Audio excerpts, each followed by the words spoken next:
Kita sudah dengarkan pemaparan yang bawah, yang namanya sengat yang paling melumpuhkan dari iblis itu, saudara, yang sangat-sangat mengganggu kehidupan setiap orang-orang benar, setiap orang-orang yang tulus, setiap anak-anak Tuhan yang percaya. Kita telah dengarkan kisah tentang Saul yang dipakai iblis untuk menjadi alatnya menyengat Daud, hanya gara-gara keberhasilan Daud yang ketika mengalahkan Goliat. Lalu keberhasilan itu rupanya, saudara, tidak enak dan tidak mulus begitu saja. Rupanya iblis bekerja di hati Saul, ya, sehingga dia merasa rendah karena Daud hanya seorang anak-anak, hanya seorang muda yang sebenarnya bukan tentara, yang tidak pernah dilatih untuk berperang. Ternyata dia yang memecahkan rekor. Ternyata dia yang meraih piala. Dia dielu-elukan. Banyak orang yang menyanyi Daud membunuh berlasa-lasa, sedangkan Saul hanya beribu-ribu saja. Itu yang membuat terjadi sesuatu gejolak, amarah di dalam hati, pikiran si Saul. Dan mulai dari hari itu, saudara, Saul pun terus mendengki si Daud. Sampai-sampai Daud juga melarikan diri, ada bersembunyi di dalam gua. Tetapi saudara yang dikasih di dalam Tuhan, Daud tetap mengandalkan Tuhan. Daud tetap berharap kepada Tuhan. Daud tetap memohon pertolongan Tuhan. Dan dia terus selalu berkata kepada Tuhan, Tuhan, Engkau andalanku, Engkau Tuhan benteng hidupku.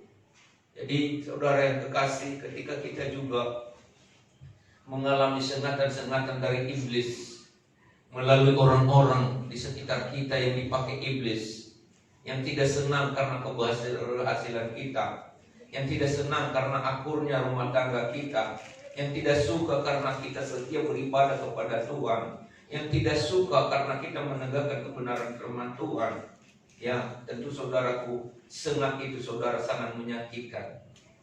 Ya, mereka saudara sama seperti Saul, ya, terus berusaha untuk mau menghancurkan si Daud. Tetapi karena Tuhan membela dan menolong Daud, dia tetap yang mengalami sukacita dan kemenangan. Amin, saudara. Ya.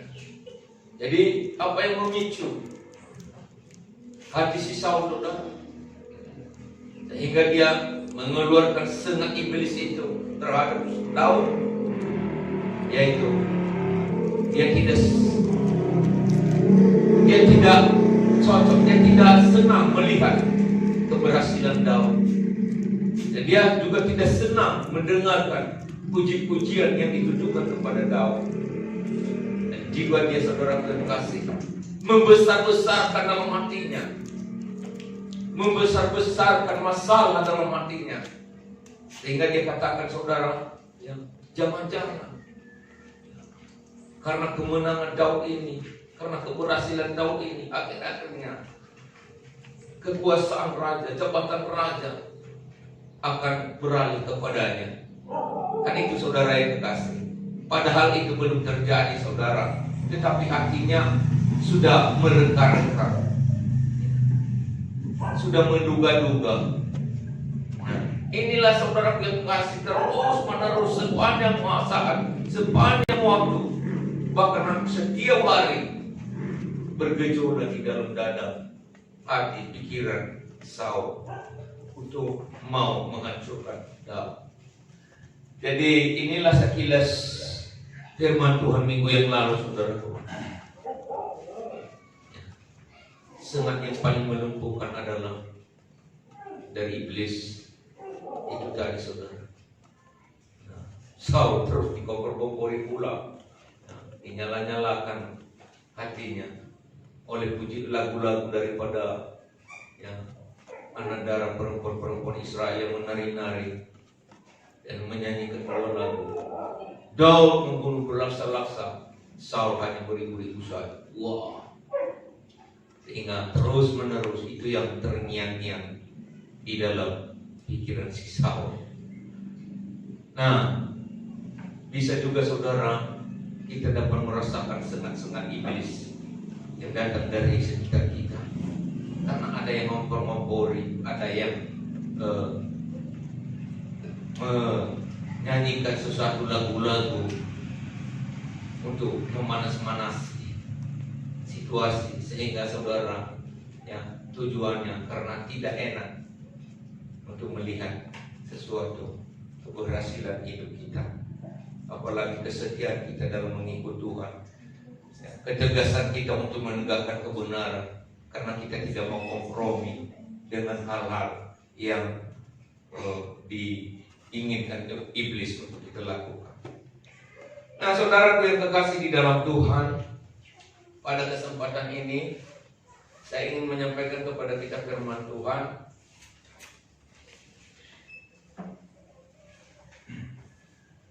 yang tertulis di dalam Matius pasal 12 ayat 43 sampai 45. Bisa ditayangkan.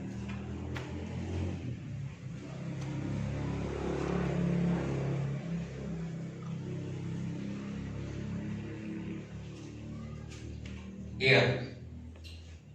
Matius pasal 12 mulai ayat 43 bunyinya begini. Apabila roh jahat keluar dari manusia, ia pun mengembara ke tempat-tempat yang tandus mencari perhentian. Tetapi ia tidak mendapatnya. Terus lalu ia berkata, aku akan kembali ke rumah yang telah kutinggalkan itu. Maka pergilah ia dan mendapati rumah itu kosong, bersih, tersapu, dan rapi teratur. Lalu ia berkata, lalu ia keluar dan mengajak 7 roh lain yang lebih jahat daripadanya, dan mereka masuk dan berdiam di situ. Maka akhirnya keadaan orang itu lebih buruk daripada keadaannya semula. Demikian juga akan berlaku atas angkatan yang jahat ini. Nah, saudara, tema firman Tuhan untuk kita pada kesempatan ini yang kita ambil dari Matius pasal 12 ayat 43 sampai 45, yaitu jangan beri kesempatan, jangan beri tempat kepada iblis. Jangan beri tempat kepada iblis. Kita ini sebagai anak-anak Tuhan, Tuhan sudah bersihkan, Tuhan sudah sucikan, Tuhan sudah kosongkan hidup kita dari hal-hal hidup lama. Sejak kita menerima Yesus, berdamai dengan Tuhan, maka kita sebagai anak-anak Tuhan yang dikuduskan. Jadi saudara yang terkasih, bukan tidak mungkin lagi sesuatu hal terburuk terjadi di dalam hidup kita kalau kita lengah. Artinya kita tidak isi hidup kita yang sudah bersih itu dengan hal-hal yang bersih terus-menerus, dengan hal-hal rohani, hal-hal yang positif. Kalau kita tidak isi terus-menerus, maka iblis akan mengambil ke tempat, sama seperti firman Tuhan yang kita baca barusan. Tertulis di dalam Matius 12 43 sampai 45 yang mengatakan, apabila roh jahat keluar berarti itu sudah bersih. Hidup kita sudah bersih dari manusia, ia pun mengembara ke tempat-tempat yang tandus. Perhatikan saudara, mencari perhentian, tetapi ia tidak mendapatnya. Tempat-tempat yang tandus, tempat-tempat yang kosong. Tetapi dia tidak enak, tidak nyaman dia rasa. Ingin saja kembali lagi. Dan terus memantau, terus melihat apakah sudah kosong, apakah masih ada tempat di dalam diri manusia yang sudah dibersihkan Tuhan ini. Nah, inilah yang Alkitab katakan kepada kita pada kesempatan ini. Ya. Hidup yang kosong, yang sudah bersih itu, kalau tidak diisi hal-hal yang positif, hal-hal rohani, hal-hal yang baik, akan kembali lagi roh yang sudah keluar itu. Ayat 44, lalu berkata, apa kembali ke rumah yang telah kutinggalkan itu, maka pergilah ia dan mendapati rumah itu kosong, bersih, tersapu, dan rapi teratur. Nah, kosong. Puji-pujian tidak ada lagi di dalam hatinya. Firman Tuhan tidak ada lagi di dalamnya. Ya. Keinginan beribadah, persekutu kepada Tuhan tidak ada lagi di dalam. Kosong. Teringat akan kebenaran Tuhan juga tidak. Cerita menceritakan tentang kasih Tuhan juga tidak. Kesaksian-kesaksian yang hidup juga tidak ada lagi. Kosong. Hati pikirannya sudah kosong. Apa yang terjadi, saudara? Ketika iblis melihat, roh jahat itu melihat, dia melihat, lalu dia berkata, aku akan kembali ke rumah yang telah kutinggalkan itu. Maka pergilah ia dan mendapati rumah itu kosong, bersih, tersapu, dan rapi teratur. Wah, ini kesempatan kedua. Aku akan kembali. Saudara, hati-hati. Jangan sempat iblis kembali di hidup kita yang sudah Tuhan kuduskan, di hidup kita yang Tuhan sudah bersihkan, di hidup kita, di hidup kita yang sudah Tuhan benahi, Tuhan perbaharui. Haleluya. Iya. Nah, rupanya bukan hanya dia saja ini masalah, sehingga hidupnya menjadi terpuruk lebih parah lagi daripada sebelumnya, kata Alkitab. Lalu dia keluar mengajak 7 roh lain. Wah, bayangkan. Lalu dia keluar dan mengajak 7 roh lain keluar setelah dia melihat kosong, bersih, tersapu, teratur. Yang lebih jahat daripadanya. Wah, mereka masuk dan berdiam di situ. Maka akhirnya keadaan orang itu lebih buruk daripada keadaan semula. Demikian juga akan berlaku atas angkatan yang jahat ini. Jadi ini adalah peringatan kepada setiap anak-anak Tuhan. Kalau sudah mengenal Tuhan, tetaplah isi hidup kita dengan pengenalan kepada Tuhan itu. Kalau sudah mengenal kebenaran firman Tuhan itu jangan sempat saudara letakkan di sembarangan tempat. Sampai saudara tidak ingat lagi firman Tuhan. Nah, kapan kita tidak ingat lagi firman Tuhan, saudara? Ketika kita memikirkan sesuatu hal di luar Tuhan. Kapan lagi kita tidak punya waktu untuk berdoa? Kita isi hidup kita ini dengan doa-doa persekutuan kepada Tuhan. Ketika kita sangat capek. Kenapa kita capek, saudara? Ya. Terus memikirkan hidup di dunia ini. Hati-hati, saudara. Ya, hati-hati. Jangan pernah memberikan waktu atau peluang kepada iblis untuk kembali. Itulah sebabnya saudara yang kasih. Rumah yang kosong itu kan sering kita lihat, saudara.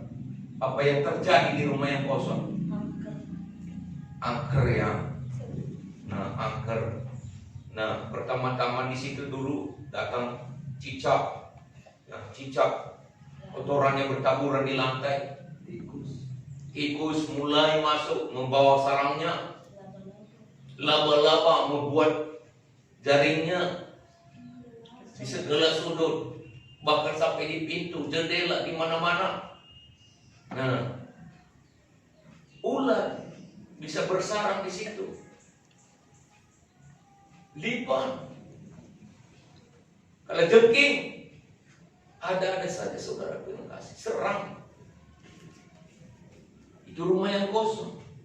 Ini juga saudara yang kasih. Hidup yang kosong itu bukan hanya satu roh lagi yang datang, bahkan yang lebih jahat lagi, roh yang lebih jahat lagi, roh ganas. Kita perhatikan orang-orang yang pernah keluar daripada Tuhan, malah banyak yang lebih menyerang Tuhan, menyerang gereja, menjadi penyesat. Bahkan kata-katanya saudaraku yang kasih bukan kata-kata yang menguatkan, menghibur, membangun. Terus kata-katanya adalah kata-kata yang menyudutkan pekerjaan Tuhan. Benar-benar menjadi batu sandungan. Kita banyak melihat seperti itu, saudara. Kita banyak menyaksikan orang-orang seperti itu. Orang yang tadinya pernah mengikut Tuhan, orang yang tadinya pernah mengambil bagian dalam pelayanan pekerjaan Tuhan, sekarang dia sudah meninggalkan Tuhan. Hidupnya sudah kosong dari hal-hal kebenaran Tuhan. Akhirnya dipakai iblis, menjadi tempat bagi iblis untuk melancarkan segala pekerjaannya, untuk melancarkan segala tipu muslihatnya, untuk melancarkan segala sesuatu penghancuran bagi manusia. Haleluya. Ngerti kita saudara firman Tuhan ini? Jadi tempatkanlah Tuhan dalam hidup kita. Jangan beri kesempatan menjadi tempat bagi iblis. Kita bersyukur sekarang kita sudah dipanggil Tuhan untuk hidup kudus, dikuduskan, diperbaharui. Manusia lama kita sudah berlalu, manusia baru kita telah datang, telah terjadi. Nah sekarang mari kita saudaraku pupuk hidup manusia baru kita ini supaya semakin subur, supaya semakin sehat dan menghasilkan buah. Buah apa? Pertobatan. Galatia 5 ayat 21, 22, 23 dikatakan kasih, sukacita, damai sejahtera, kesabaran, kebaikan, kemurahan, kesetiaan, kelemah lembutan, penguasaan diri. Tidak ada hukum yang menentang hal-hal itu. Jadi tidak ada hukum yang bisa menjerat, tidak ada hukum yang bisa membelenggu kalau kita sudah melakukan hal itu. Nah, bagaimana bisa kita berbuah, menghasilkan buah roh itu? Tentu saudaraku, memupuk kehidupan kita yang sudah diperbaharui Tuhan ini, memperbesarnya, mempertumbuhnya. Haleluya. Ya. Isi hidup kita dengan firman Tuhan. Mengapa firman Tuhan itu saudaraku yang kita isi di dalam hidup kita? Karena firman Tuhan itu sendiri adalah Tuhan itu sendiri, Allah itu sendiri. Kalau Allah bersama-sama dengan kita, siapa yang akan dapat mengalahkan kita? Iblis akan pergi terbirit-birit. Haleluya. Tidak akan bisa menguasai kita, tidak akan bisa menggerogoti kita, bahkan tidak akan bisa memakai kita menjadi alatnya. Itu maka hal-hal rohani itu jangan sempat kosong dalam hidup kita. Ucapan selalu di mulut bibir kita. Katakan selalu, hafalkan. Kadang-kadang herannya saudara, banyak anak-anak Tuhan, ya, puji-pujian pun tidak dapat dia. Puji-pujian untuk Tuhan, ya, tidak terhafalnya.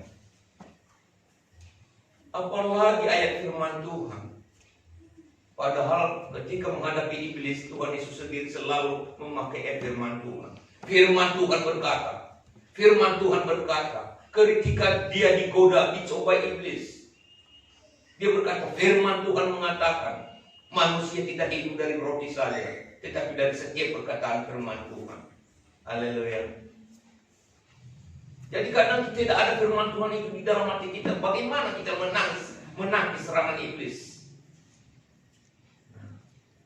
Saudara, akhir-akhir ini banyak pekerjaan-pekerjaan iblis yang sedang berkeliaran, melancarkan asingnya.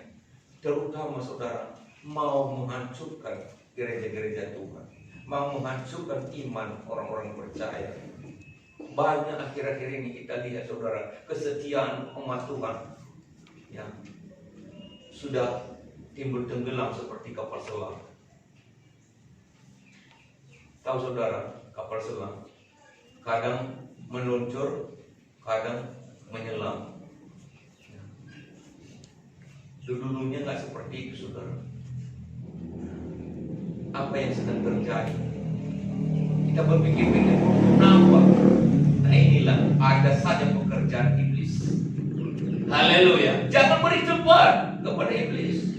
Minggu yang lalu lawan iblis. Jangan tunjukkan, jangan nampakkan kelemahan kepada iblis. Karena dari situ dia masuk. Iblis itu kan selalu menunggu-nunggu kapan saat yang tepat. Iblis itu saudaraku yang kasih adalah pembunuh, pembinasa, penghancur karakter kita. Dan dia tidak suka kalau kita berhasil, dia suka kalau kita gagal. Apalagi aku dalam rumah tangga, wah dia tidak suka itu. Nah, dia suka membuat kekacauan. Dia suka memberikan umpan supaya kita lupa akan kebenaran firman Tuhan. Dia sibukkan kita dengan hal-hal yang kita pikir bahwa inilah yang terpenting dalam hidup ini. Tidak, saudara. Saya tidak katakan kepada saudara jangan bekerja, bekerjalah. Tapi atur waktu saudara. Jangan karena pekerjaan ya, saudara lupa berdoa kepada Tuhan. Tidak sanggup lagi berdoa kepada Tuhan. Ya. Saya juga saudara adalah orang yang bekerja keras. Saya bekerja keras. Sepanjang hari, sepanjang waktu saya bekerja. Tetapi namun saudara, bersekutu kepada Tuhan itu saya tidak pernah lupa. Sebelum saya tidur itu saudara kekasih saya tidak bisa tidur kalau belum membaca ayat firman Tuhan. Kalau belum saya mendengarkan puji-pujian kepada Tuhan. Persekutuan saya tetap saya jaga saudara. Dan sepanjang saya bekerja itu saudara yang kasih di dalam hati dan pikiran saya terus mengingat akan Tuhan. Jadi boleh saja tangan kita bekerja, tetapi hati kita tetap menutup. Amin. Iya. Saudara, saya tidak katakan kepada saudara jangan bekerja, jangan cari uang, carilah uang, bekerjalah, carilah uang, raihlah keberhasilan. Tetapi, ya, hidup kita itu saudara yang kasih. Yang membuat beruntung adalah Tuhan itu sendiri. Tuhan yang bisa menentukan segala sesuatu apa yang akan kita raih. Kadang kita saudaraku hanya bisa bekerja, tetapi Tuhan yang menentukan.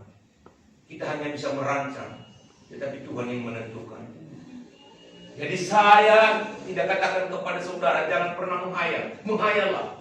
Hayal karena sesuatu yang baik, hayal karena sesuatu yang indah-indah, hayal karena sesuatu keberhasilan, hayal karena sesuatu yang hebat-hebat. Dan bekerjalah, berusahalah untuk meraihnya. Tetapi yang saya ingatkan dan Alkitab ingatkan kepada kita, jangan gara-gara itu hati saudara kosong, tidak ada lagi firman Tuhan di dalam mengejar semua itu. Ketika saudara mau memuji Tuhan, saudara masih setengah lagu pujian, sudah lupa. Kenapa lupa? Nah ini banyak faktornya. Faktornya apa saudara? Mungkin jarang dinyanyikan, ya. Mungkin kelelahan, banyak faktor. Apalagi ketika kita mulai berdoa. Mungkin sering saudara rasakan seperti itu ya. Nah, kapan biasanya saudara rasakan seperti itu?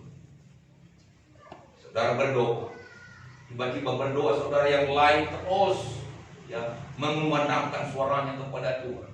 Saudara, apa yang saudara alami? Hilang ingatan sama sekali, lupa segala-galanya. Dengar-dengar ini tetapi hanya seperti mimpi ya.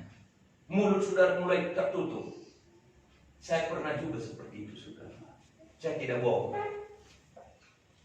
Dan saya selalu belajar dari hal-hal seperti itu.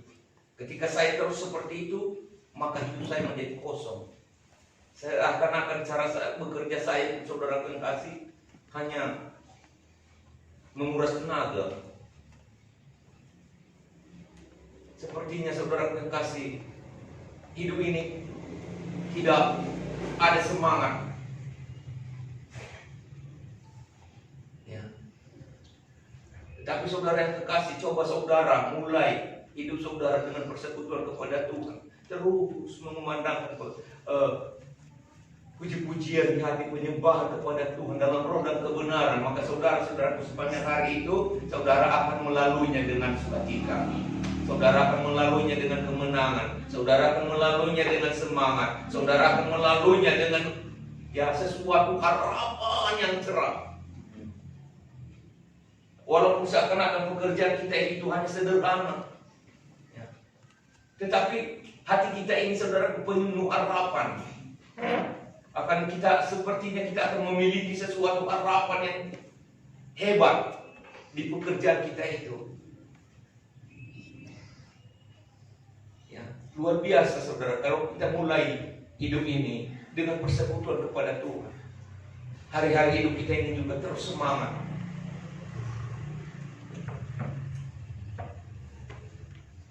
Jadi firman Tuhan itu saudara yang kasih, tetaplah ukirkan di hati pikiran kita. Hafal terus ayat firman Tuhan itu. Baca saudaraku, sebelum beristirahat, sebelum tidur baca, supaya meresap di dalam hati dan pikiran kita. Memang saya suka sendiri ketika membaca firman Tuhan. Saya tidak suka terganggu oleh apapun. Karena saya bisa saudaraku, sampai hampir-hampir udah ngantuk tidur. Firman Tuhan itulah yang tertanam di dalam hidup saya, hati saya, pikiran saya. Saya baca dulu. Udah itu saudaraku, saya renungkan. Sampai-sampai udah mau ngantuk, baru saya melihat. Dan itulah yang membawa saya tidur. Firman Tuhan itulah, renungan kepada firman Tuhan itulah yang membuat saya bisa tertidur. Bukan karena merenungkan orang-orang yang di luar sana yang sudah berhasil, yang sudah hebat-hebat, yang sudah bonafik. Tetapi firman Tuhan itulah yang membuat saya, saudara yang kasih, tidur tenang, aman. Haleluya.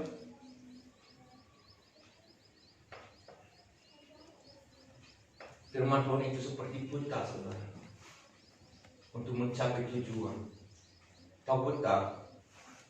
Nah, kita tidak pernah jalan-jalan ke daerah Tanjung Langkat misalnya, atau daerah Setabat misalnya. Tetapi kalau kita punya peta saudara, kita mau tahu ini desa ini di daerah Kecamatan Setabat, Kabupaten Langkat, di mana letak? Kita bisa melihat di situ. Nah, lalu kita lihat, oh ini di sini letaknya. Masuknya ke sana dari jalan ini. Itulah saudara yang kasih peta. Untuk menunjukkan kepada kita letak di mana posisi, lokasi yang akan kita tuju. Firman Tuhan itu juga seperti itu saudara. Firman Tuhan itu juga akan menunjukkan kepada kita jalan apa yang harus kita lalui. Maka di dalam Mazmur 119 ayat 105 itu dikatakan, firman itu pelita bagi kakiku dan terang bagi jalan. Yang memberikan terang bagi jalan hidup kita. Yang memberikan terang suluh di hati pikiran kita. Nah, juga saudara lampu yang menerangi hati kita ketika kita merasa gelap. Bagaimanapun juga saudara, karena kita menghadapi sesuatu kegelapan hidup, oleh karena situasi, kondisi yang sedang terjadi di lingkungan kita, di antara kita, di situasi kita saat ini. Nah, kalau lampu mati, itu kita tahu bahwa saudara yang kasih akibatnya karena padam lampu PLN. Dan kalau lampu mati itu apa yang kita lakukan? Tentu mencari penerang, senter, mancis, lilin, kan begitu. Kalau hati kita gelap, apa yang kita cari? Inilah firman Tuhan. Itu maka Raja Daud mengatakan, firman itu pelita bagi hati, terang bagi jalan. Haleluya. Yang menerangi kembali. Ada saat-saatnya saudara yang kasih, kita mengalami sesuatu kerisauan, keresahan, kegelisahan, kekhawatiran, kebimbangan, kesulitan hidup dalam menjalani hidup. Tetapi nyalakanlah pelita itu supaya bisa kita mengalami sesuatu terang kembali. Jadi tema firman Tuhan kepada kita untuk hari ini, saudara kekasih, jangan beri tempat kepada iblis. Iblis itu saudara yang kasih, ya. Kalau ada waktunya dia tidak akan kembali hanya sendiri, dia akan mengajak 7 roh lain lagi, mungkin lebih saudara. Tetapi yang Alkitab katakan, dia katakan yang lebih jahat lagi. Di ayat berapa tadi? Ayat 45. Matius 12 ayat 45. Matius 12 ayat 45. Lalu yang keluar dan mengajak 7 roh lain yang lebih jahat daripadanya, dan mereka masuk dan berdiam di situ. Maka akhirnya keadaan orang itu lebih buruk daripada keadaan semula. Demikian juga akan berlaku atas angkatan yang jahat ini. Nah, saudara, jangan beri tempat kepada iblis. Kapan memberi tempat kepada iblis?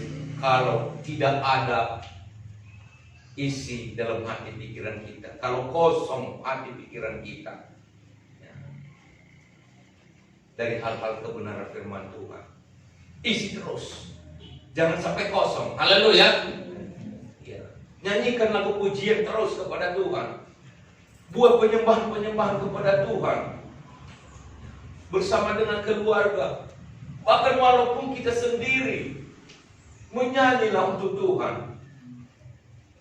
Rasul Paulus dan Silas juga saudara kekasih, ketika di penjara, yang membuat putus belenggu-belenggu, yang membelenggu mereka itu saudara hanya karena memuji-muji, berdoa dan memuji Tuhan.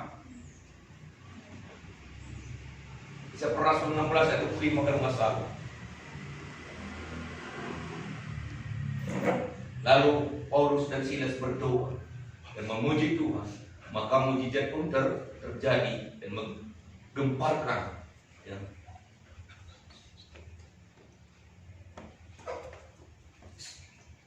penjara itu sampai terjadi gempa bumi. Haleluya. Iya, betul sekali. Kisah Rasul 16:25. Tetapi kira-kira tengah malam Paulus dan Silas berdoa dan menyanyikan puji-pujian kepada Allah, dan orang-orang hukuman lain mendengarkan mereka. Terus ayat 26. Tetapi terjadilah gempa bumi yang hebat sehingga sendi-sendi penjara itu goyah, dan seketika itu juga terbukalah semua pintu dan terlepaslah belenggu mereka semua. Luar biasa. Jadi jangan anggap enteng puji-pujian itu saudara kepada Tuhan. Ketika Saul juga saudara yang kasih diganggu oleh roh jahat, maka si Daud main kecapi dan menyanyikan pujian. Apa yang terjadi? Maka roh jahat yang ada yang mengganggu si Saul itu pun keluar. Jadi nggak usah cari dukun. Kalau saudara bisa memuji Tuhan, pujilah Tuhan. Haleluya. Nggak usah cari berusi pasur. Iya, ada ini setan ini, ada mau datang ini, ada ini mimpi buruk ini terjadi ini mengganggu, ada kegelapan. Kegelapan sikat. Ini menakutkan. Nggak usah tanya guru.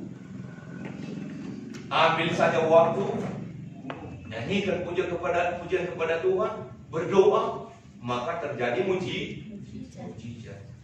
Haleluya. Ini yang terjadi. Tetapi terjadilah gempa bumi yang hebat sehingga sendi-sendi penjara itu goyah, dan seketika itu juga terbuka semua pintu dan terlepaslah belenggu mereka semua. Apa yang membelenggu hidup kita? Mungkin kita tidak dibelenggu dengan rantai seperti si Paulus dan Silas, tetapi mungkin kita terbelenggu keadaan, situasi, kondisi yang menekan hidup kita. Jangan kurangi puji-pujian. Ini yang terjadi kadang-kadang. Ketika kita mengalami seperti itu, kurang kita memuji Tuhan, kurang kita berdoa, kurang kita bersekutu kepada Tuhan, kurang kita membaca firman Tuhan. Padahal kemenangan kita, kuncinya untuk memulihkan kita adalah dari situ. Haleluya. Iya. Puji Tuhan. Masuk di dalam kamar, suami dan istri, apalagi 2 orang, 2, 3 orang saja bersatu di dalam dunia ini, maka apa yang kamu ikat di dunia ini terikat di surga. Iya. Sehati, suami istri, apalagi anak ada di situ. Ayo kita angkat pujian kepada Tuhan. Mari kita berdoa, mari kita memuji Tuhan. Jangan disepelekan.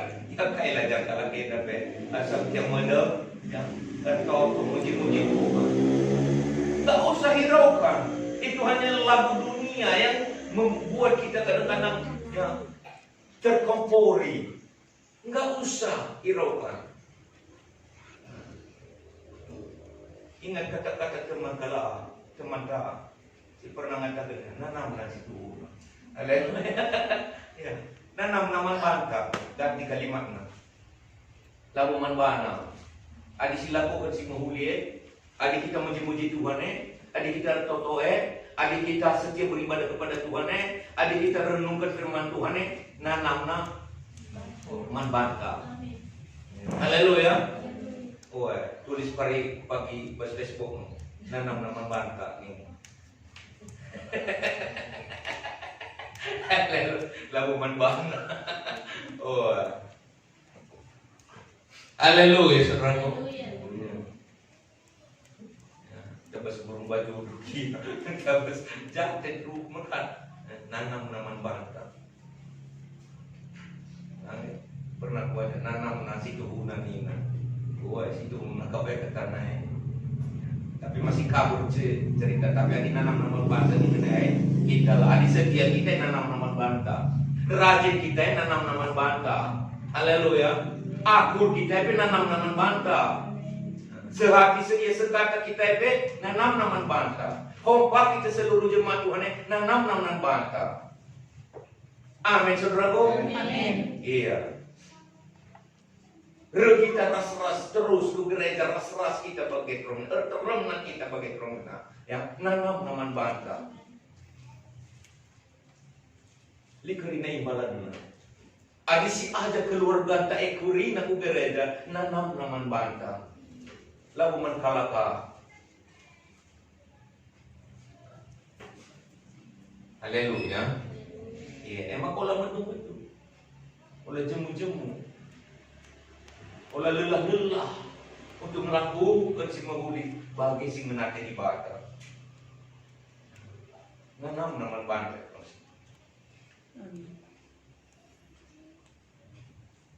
Jadi inilah firman Tuhan, jangan beri tempat kepada iblis. Iblis itu mencari-cari tempat. Ya, dia sedang bergentayangan, dia sedang menjelajah. Udah banyak orang-orang yang dibersihkan dari dosa, maka dia keluar bersama dengan dosa-dosa itu, sehingga tempatnya ya di tanah-tanah yang tandus, tempat-tempat yang kosong, mencari-cari tempat di mana-mana. Kan begitu firman Tuhan tadi. Apa bagaimana? Jadi lah tertahanlah panas, dingin. Mulihkan teneng basingan si mau bersih. Adi beredu dengan waktu kesempatan man bana. Bahaya. Lebih buruk ini firman Tuhan. Lebih buruk daripada keadaan semula. Si lebih jahat-jahat kampe.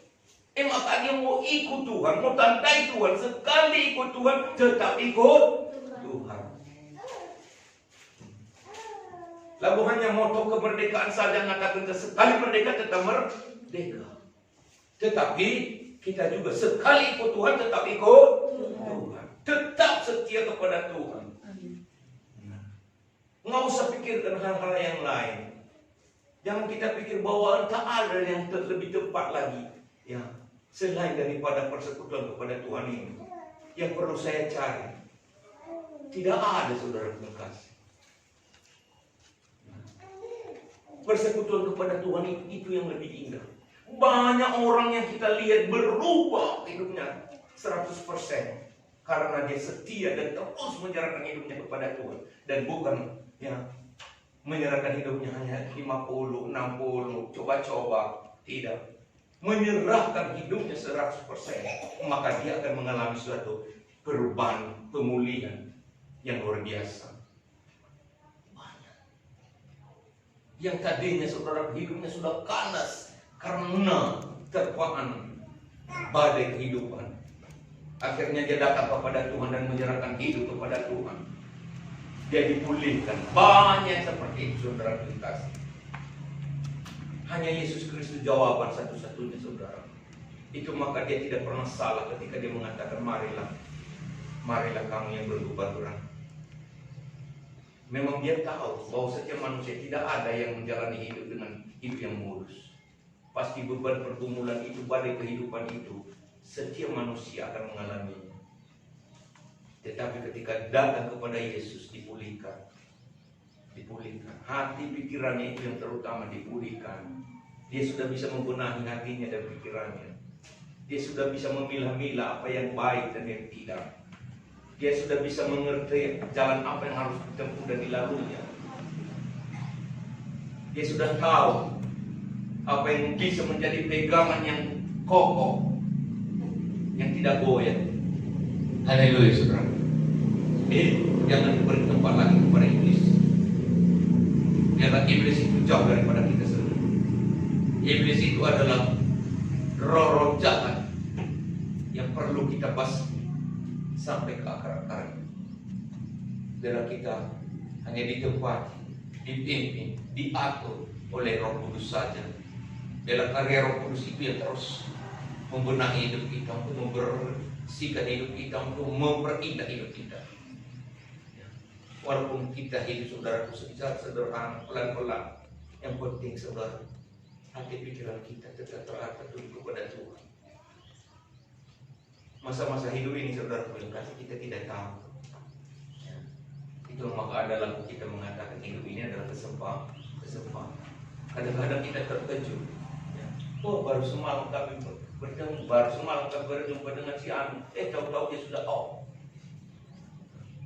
Sudah tiada, sudah keluar dari lokasi dunia ini. Nah,